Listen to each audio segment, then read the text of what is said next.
Nzambe apambola RDC eloko ya makasi.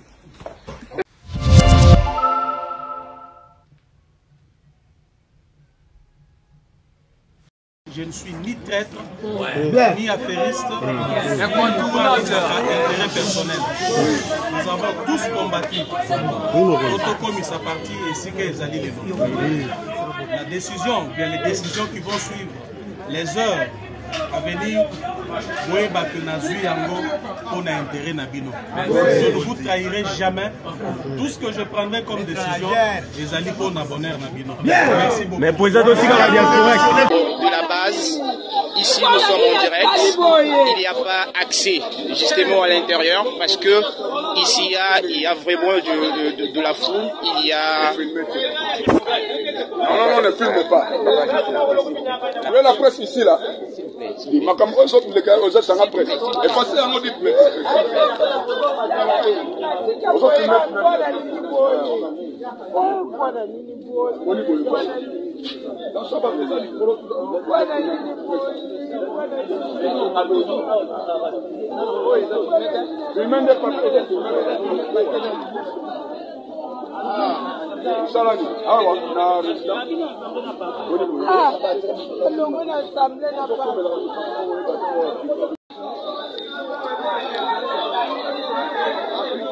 L'honorable Jean-Marc Capoun vient de démissionner.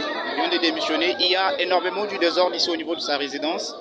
Vous voyez, donc c'est toute une population qui est en train de pleurnicher ici. Il y a vraiment les gens qui veulent maintenant, comme vous voyez la dame, elle pleure,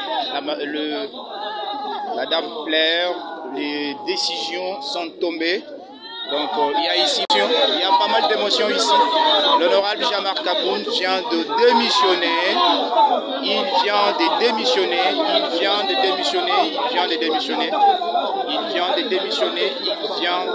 démissionner. Donc vous le voyez. Donc il y a ici d'émotions, tellement d'émotions, parce que les décisions sont tombées. Ce ne sont pas des décisions faciles. Ce sont des décisions comme il a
mais mabe onga na moni et pas président na ngai il y a beaucoup ça là eloko attaqué il y a que non asa la démission je peux pas dire biso na désert bien adaye atiki biso na ye bien na ko conduire parti tina to comme na pouvoir boy dans la guerrier tongo bien na ko conduire parti tina to comme na pouvoir on est là à comme keo démission si vous avez sorti la désert il faut bima expliquer biso que non nega loka que non tika biso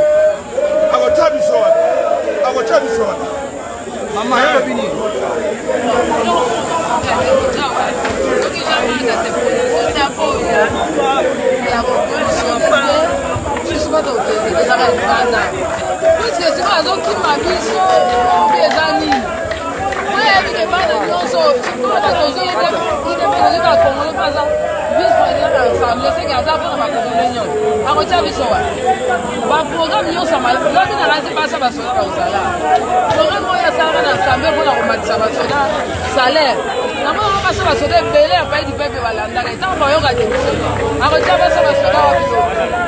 Il y a il va se prononcer dans la bouteille.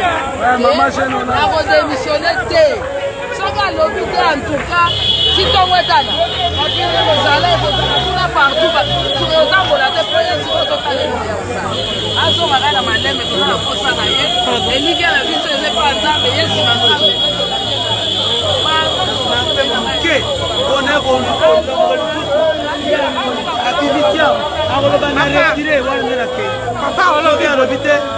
Maman, souci ezani ni papa, souci na biso ezani ezabon. Jean-Marc Kabunda Kabou, c'est la charge d'abord il y a peuple. Charge à biso IDPS, charge à l'Assemblée nationale. Pour le retour Jean-Marc a longué l'Assemblée nationale. Pouvoir il y a IDPS, ego zara titibé, ego bouger. Jean-Marc Kabou, yé moutonzo et carnet pouvoir na biso. Pour yé nezeli mo kozenyo sacré. Avant poto kone fole ke pa na ye. Ya roto sengo Jean-Marc, tana sima. Tala sima tala zonga mutu tala sima omona charge ozalaka nango soki okanisaka ozala pundaka yo moko tala bana 10e miri tala bakombata bato nyonso baza nsima na yo tozosoutenir po totelema tosimba yo tokende liboso mpona osiri fati yo soki otiki pouvoir oyo ekobaskile majorité oyo biso tozwi kuna ekochange yango oza utile mpona biso peuple oza utile mpona base ya UDPS oza utile mpona Assemblée nationale. En tout cas, merci. Tala liboso, tala pesima, biso toza sima na yo, tozo soutenir yo. En tout cas, papa tala mawa, yo kama teme ya mawa, po tala biso, omona ndenge toza na yo, tango nyonso. Namona. Aujourd'hui, nous sommes au pouvoir. Toyebi na ngoma malamu. Banda ebale ya pouvoir, banda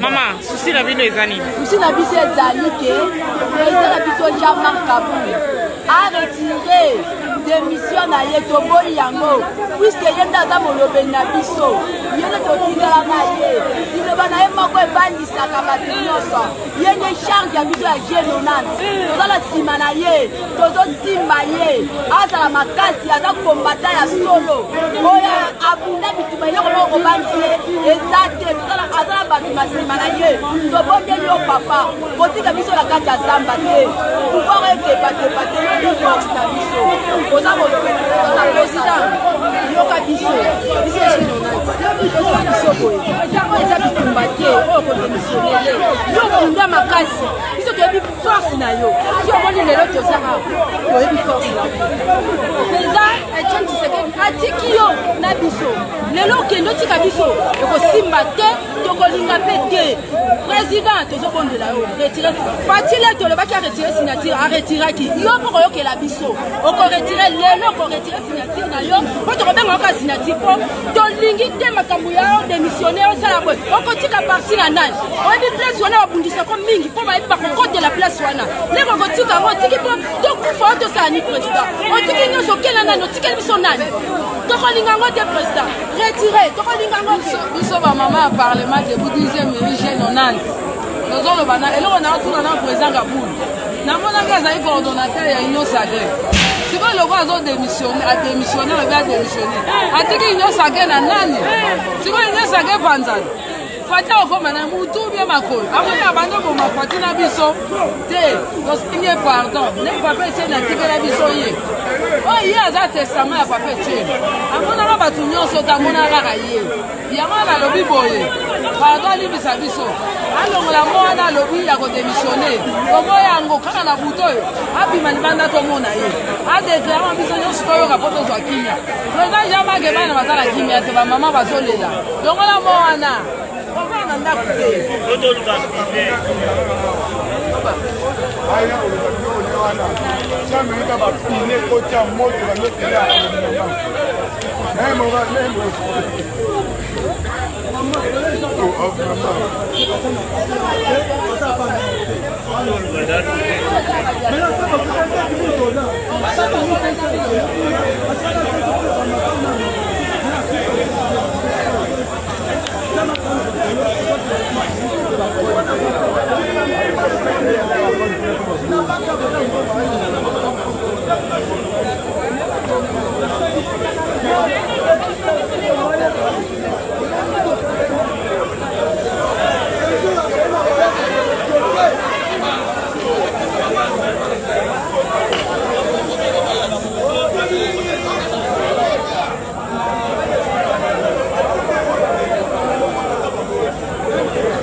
Bonjour à tous, si vous aimez vous informer et savoir ce qui se passe un petit peu partout dans le monde, surtout faire le Congo ça, je vous invite à faire comme moi et abonnez-vous sur Kolimedia TV, notre chaîne, et likez, partagez les vidéos et surtout restez connectés.